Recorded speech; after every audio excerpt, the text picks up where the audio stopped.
Bueno, pues de nuestra historia hispana a nuestra historia hispana, porque nosotros vamos a seguir contando aquí en la Estrella Polar la historia de nuestra reconquista. Y hoy nos vamos a hacer una pregunta que, vale, tiene mucha importancia. Después de Covadonga, ¿qué pasó? Porque la victoria cristiana en Covadonga fue decisiva, pero igualmente decisivo fue esto otro, que los musulmanes soltaron la presa, que renunciaron a mantener un dominio efectivo sobre el rincón noroeste de España.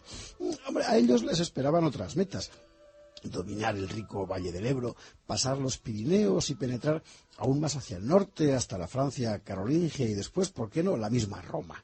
En comparación con eso, con ese horizonte que se les presentaba, la España cantábrica no era sino un enojoso obstáculo que podían perfectamente desdeñar.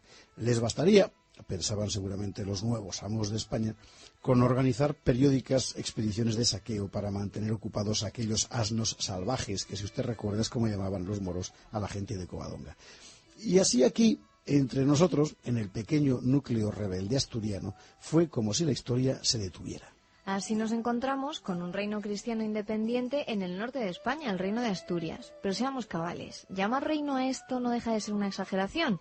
Pelayo gobierna la corte de Cangas de Onís y sus territorios, pero aquello debió de parecerse más a una jefatura rural que a una corte regia propiamente dicha. De hecho, es muy significativo que las crónicas no nos hayan legado ni una palabra sobre qué pasó en Asturias en plano político entre 722, la fecha de Covadonga, y 737, que es el año en el que mueren Pelayo y su mujer Gaudiosa. Lo único que nos consta es que una hija de Pelayo, Hermesinda, casó con Alfonso, hijo del duque Pedro de Cantabria, nada más. Es importante fijarse en este personaje Pedro de Cantabria. Sabemos poquísimo de él, solo que fue duque hispanogodo de aquella comarca, con capital en Amaya, que está en lo que hoy es el noroeste de Burgos, y que abarcaba desde allí, desde el noroeste de Burgos, hasta el mar. Los cronistas dicen que este Pedro era hijo del rey Hervigio, pero esto no es seguro. Lo que sí es seguro es que Pedro fue de los que no pactaron con los musulmanes. Cuando Muza saqueó por segunda vez Amaya, en el año 714, nuestro duque, este Pedro y los suyos, huyeron hacia el norte buscando refugio tras las montañas, y una vez en zona segura, Pedro se pone de acuerdo con Pelayo para combatir al moro. Se supone que Pedro estuvo en Covadonga, o al menos en la hueste que aniquiló a los moros en su retirada. Y después, probablemente, envió a su hijo mayor, Alfonso, a la corte real, como era entonces costumbre. Por eso, según las crónicas, Pelayo y Pedro acordaron unir sus dominios casando a sus hijos, Hermesinda, la hija de Pelayo, con Alfonso, el hijo del cántabro. De esa unión iban a nacer linajes de reyes, pero no adelantemos acontecimientos.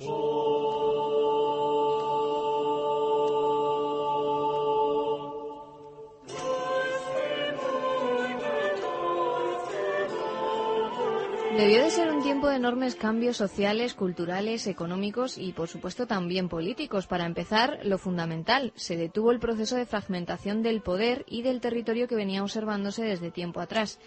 Ese proceso es el mismo que en la Europa germánica iba a dar lugar al feudalismo. Los señores de la tierra y de la guerra, fuertes por sus riquezas y por su capacidad para mantener a sus propios guerreros, llegan a adquirir tanto poder como los propios reyes.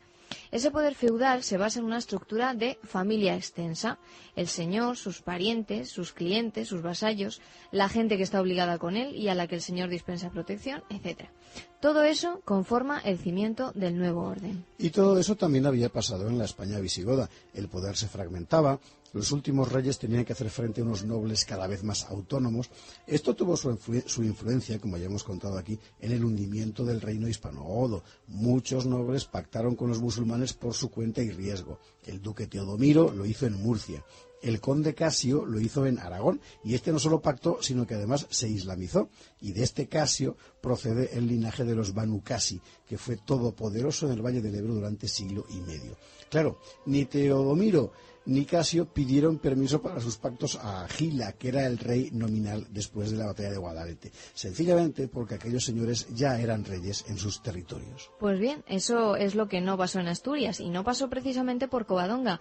La victoria de Pelayo hizo emerger la figura de un rey, o para ser más precisos, de un caudillo, cuya autoridad nadie estaba en condiciones de contestar. Y aquellas familias extensas, de las que antes hablábamos, aquí se nos presentan por el contrario como unidades mucho menores, sin ese carácter autónomo que caracteriza a la estructura feudal. Sabemos, por ejemplo, que junto a la corte de Pelayo coexistían condados en los territorios vecinos, pero ninguno de ellos buscara la independencia, y si la buscó, la historia no nos ha legado ni una sola prueba de ello. No podemos saber si la autoridad de Pelayo, desde su pequeña corte de Cangas, se impuso pacíficamente o si requirió la fuerza. Hay que suponer que de todo habría.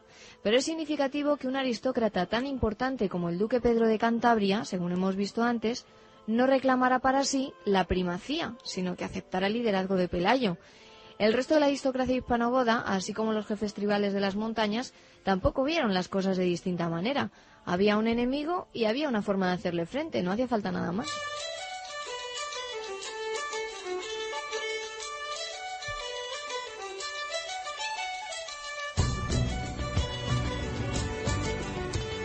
También hay que hacerse a la idea de que Asturias no estaba sola, es decir, al oeste estaba Galicia, una región mucho más romanizada, mucho más organizada desde el punto de vista territorial. De hecho, Asturias era parte de la vieja Galicia y durante un par de siglos había sido solar del reino suevo antes de pasar a la corona visigoda. El aislamiento geográfico de Galicia solo es una apariencia.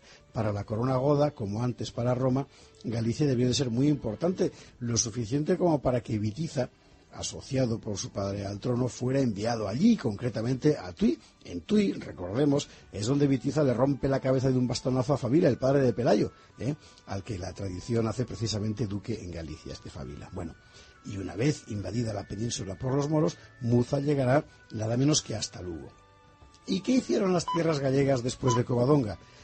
Sabemos poco, pero sabemos que muy pronto las vamos a ver incorporadas a la corona asturiana. Y si en el oeste estaba Galicia, en el este se hallaban las tierras de los vascones, que no formaban una unidad política, sino que eran un conjunto de tribus montañesas de dispar entidad.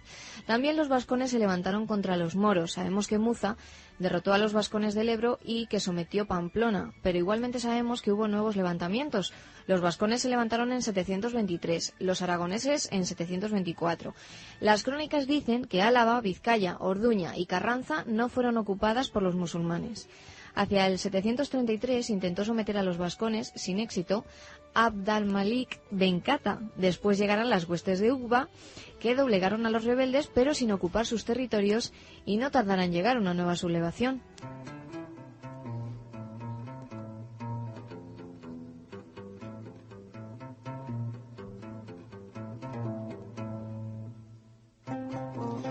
Los musulmanes, mientras tanto, tenían ya los ojos puestos en Francia, dividida por entonces entre los visigodos, que gobernaban los condados del sur, los mismos que habían estado aquí, y los francos, que controlaban el resto del país hasta territorios que hoy son Alemania.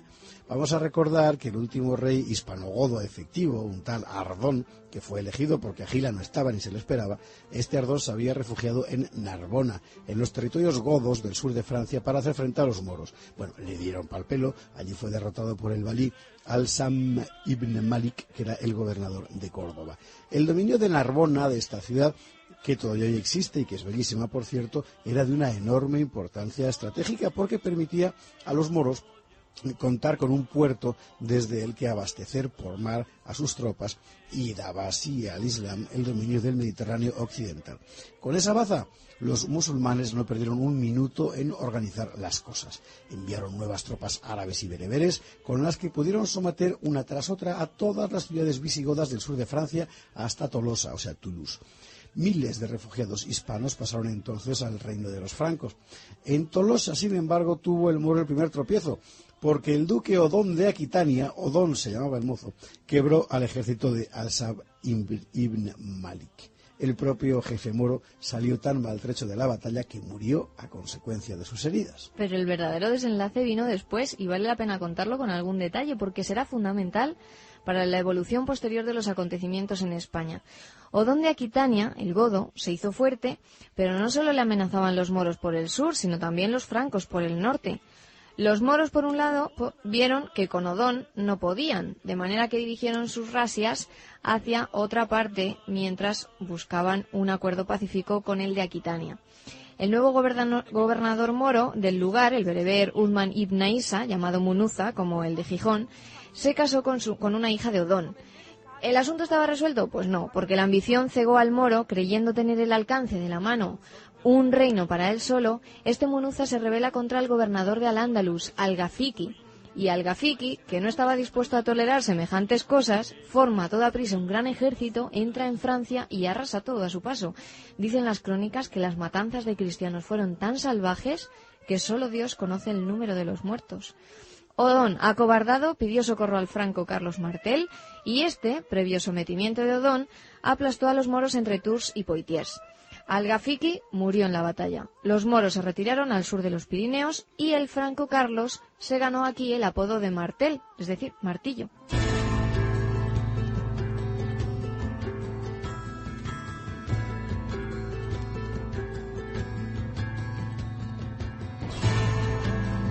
Bueno, movidita la historia de los moros aquí, y ya verás mañana lo que vamos a contar, porque es para no creérselo.